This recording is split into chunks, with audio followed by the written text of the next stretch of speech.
When everything falls apart, a family story of survival.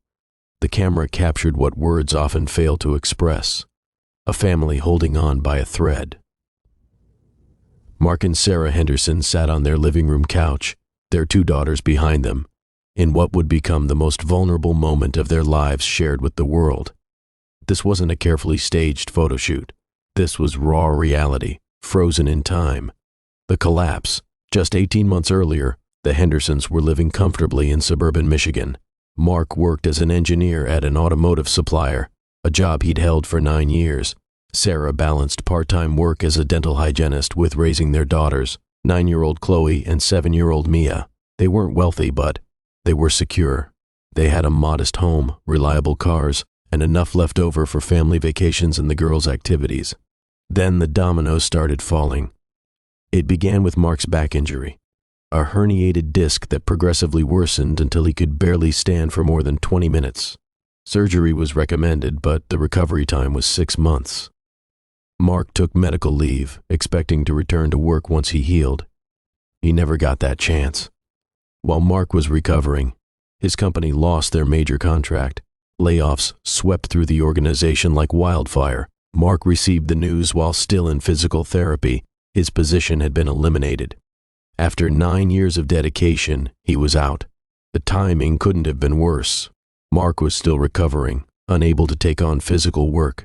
Sarah increased her hours, but her part-time income couldn't cover their mortgage, car payments, insurance, and mounting medical bills.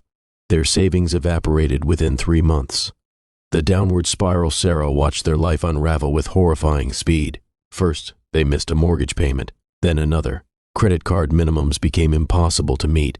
The car was repossessed on a Tuesday morning while Chloe and Mia watched from the living room window, confused and frightened. "Where's Daddy's car going?" Mia asked, her small voice trembling. Sarah didn't know how to explain that they couldn't afford to keep it anymore. How do you tell a 7-year-old that everything they've known as stable is crumbling? Mark spiraled into depression. The physical pain from his injury was manageable compared to the emotional agony of watching his family suffer because he couldn't provide. He applied for jobs obsessively, but the market was saturated with experienced engineers, many younger and willing to work for less. The rejection emails became a daily torture. Sarah tried to hold everything together, but the weight was crushing. She worked longer hours, took on extra shifts, and spent her nights calculating numbers that never added up to anything hopeful. She stopped sleeping well. She stopped eating regularly. Her smile, once so easy, became something she had to consciously construct for her daughter's sake. The girls noticed everything. Chloe, perceptive and sensitive, started having nightmares. Mia became clingy and anxious, crying at drop-offs and struggling in school. The stress in their home was palpable, hanging in the air like smoke. Rock bottom. The foreclosure notice arrived 6 months after Mark lost his job. They had 60 days to leave their home, the place where both girls had taken their first steps, where birthday parties and Christmas mornings had created a tapestry of happy memories. Sarah found Mark in the garage, sitting in the dark, the notice crumpled in his hand. His shoulders shook with silent sobs. "I've destroyed our family," he whispered. "Everything we built. I destroyed it." "No," Sarah said firmly, kneeling beside him. "Life destroyed it. Bad luck destroyed it. But we're still here, Mark. We're still a family. That's what matters." But even as she said the words, Sarah wasn't sure she believed them. How could they be a family without a home? How could they protect their children from this trauma? How could they survive? They swallowed their pride and asked for help. Sarah's brother offered his basement, unfinished, cramped, but free. They moved in with 3 suitcases of belongings, most of their possessions sold or stored. The girls shared an air mattress. Mark and Sarah slept on a donated futon. Privacy was non-existent. Dignity felt like a luxury they'd lost along with everything else. The turning point. That's when Live on Purpose, a nonprofit organization focused on family resilience, reached out. They were documenting families navigating financial hardship, and someone had connected them with the Hendersons. "We want to show that good families can face bad circumstances," the program director explained. "Your story could help others feel less alone." Mark was reluctant. Wasn't it bad enough to be living this nightmare without broadcasting it to the world? But Sarah saw it differently. If our pain can help even one family feel less ashamed, isn't it worth it? She asked. So they agreed to the photo and interview. The day of the shoot, they borrowed Sarah's brother's couch, trying to create a sense of normalcy. Mark wore a button-down shirt.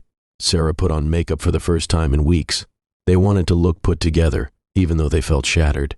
But the photographer asked them to just be real. Don't perform, she said gently, just be. So they sat together, exhausted, worried, but still united. Chloe and Mia positioned themselves behind their parents, instinctively seeking the comfort of closeness.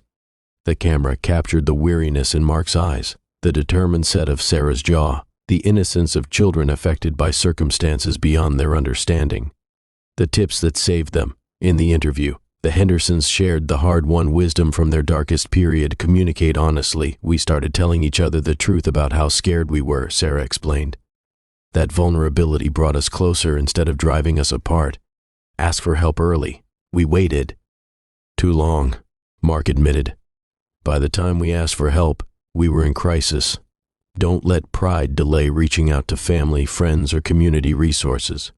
Focus on controllables. I couldn't control the job market or our financial situation, Mark said. But I could control my attitude and my commitment to my family. That focus saved me from complete despair. Protect your relationship. In crisis, it's easy to become roommates managing problems instead of partners supporting each other, Sarah noted.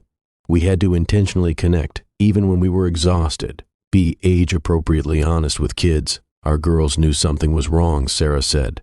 Being honest helped reduce their anxiety and taught them about resilience. Redefine success. Success became getting through another day together, Mark explained. Small victories matter when you're in survival mode. Find purpose in pain. We chose to let this experience teach us rather than destroy us, Sarah said. That choice made all the difference. The response. When their story went public, the response overwhelmed them.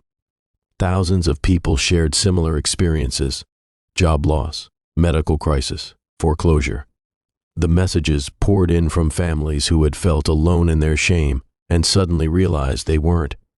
Thank you for your bravery, one message read.